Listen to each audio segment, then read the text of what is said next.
एक था सेठ और एक थी सेठानी।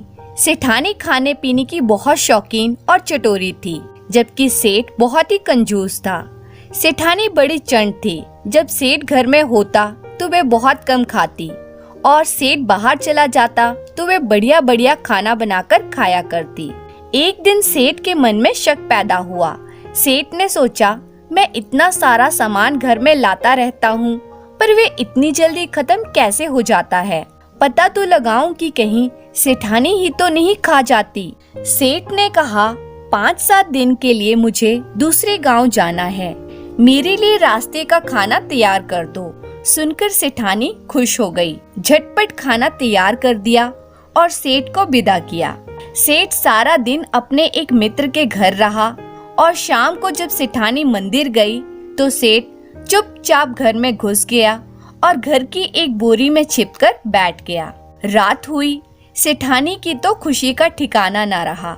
सेठानी ने सोचा, अच्छा हुआ, अब 5 दिन मीठे मीठे पकवान बनाकर भर पेट खाती रहूंगी। रात अपने पास सोने के लिए सेठानी पड़ोस की एक लड़की को बुला लाई। लड़की का नाम था ख्याति। भोजन करने के बाद दोनों सो गई। आधी रात बीतने पर सेठानी जागी। उन्होंने ख्याति से पूछा, ख्याति ख्याति, रात कितनी हुई है? ख्याति बोली, अभी तो आधी रात हुई है। सेठानी ने कहा, मुझको तो भूख लग रही है। उधर उस कोने में गन्ने के 7 टुकड़े पड़े हैं, उन्हें ले आओ, हम खा लेते हैं। बाद में सेठानी ने और ख्याति ने जी भरकर गन्ने खाए और फिर दोनों सो गई। अंदर बैठे बैठे सेठ जी बोरी के छेद में से सब कुछ देखते रहे। उन्होंने सोचा, अरे ये तो बहुत दुष्ट मालूम होती है। फिर जब 2 बजे तो सेठानी जागी और उन्होंने ख्याति से पूछा, ख्याति ख्याति, रात कितनी हुई है? ख्याति बोली, अभी दूसरा पहर शुरू हुआ है। सेठानी ने कहा, लेकिन मुझे तो बहुत जोर की भूख लग रही है, तुम 6-7 मटरी बना लो, आराम से खा लेंगे। बोरी में बैठे सेठ जी मन ही मन बड़बड़ाए, अरे यह तो कमाल की शैतान लगती है। ख्याति ने मटरी बनाई, दोनों ने मटरियां खाई और फिर सो गई। जैसे ही 4 बजे सेठानी फिर जागी और बोली, ख्याति ख्याति, रात कितनी हुई है? ख्याति बोली, अभी तो सवेरा होने में थोड़ी देर है। सेठानी ने कहा, मुझे तो बहुत भूख लगी है, थोड़ा हलवा बना लो। लड़की ने थोड़ा हलवा बनाया, हलवे में खूब घी डाला। फिर दोनों ने हलवा खाया और दोनों सो गई। बोरे में बैठे बैठे सेठ जी दांत पीसने लगे। फिर ज्यों ही 6 बजे सेठानी उठ बैठी और बोली, ख्याति ख्याति, रात कितनी हुई है? ख्याति ने कहा, बस अब सवेरा होने को है। सेठानी बोली, मैं तो भूखी हूँ, तुम थोड़ी खील भून लो, हम खील खा लेंगे और पानी पी लेंगे। ख्याति ने खील भून ली और दोनों ने खील खाई। बोरे में बैठे सेठ जी ने मन ही मन कहा, सवेरा होते ही मैं इस सेठानी को देख लूंगा।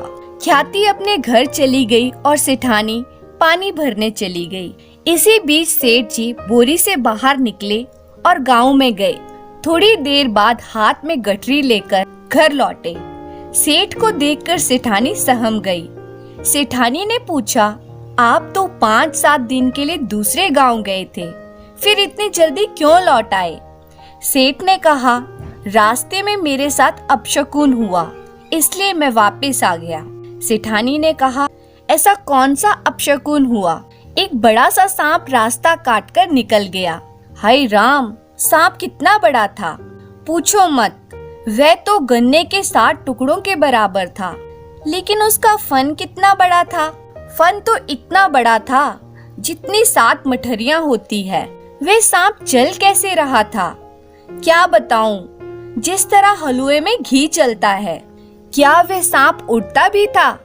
हाँ हाँ, जिस तरह तवे में खील उड़ती है उसी तरह सांप भी उड़ रहा था। सेठ की बातें सुनकर सेठानी समझ गई कि सेठ को उसकी सारी हरकतों का पता चल गया है।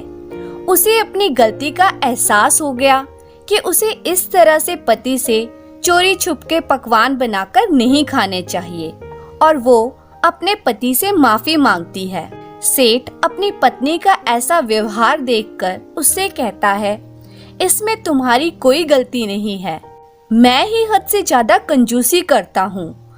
आज मैं प्रण लेता हूँ कि अब से मैं तुम्हें कभी खाने पीने से नहीं रोकूंगा।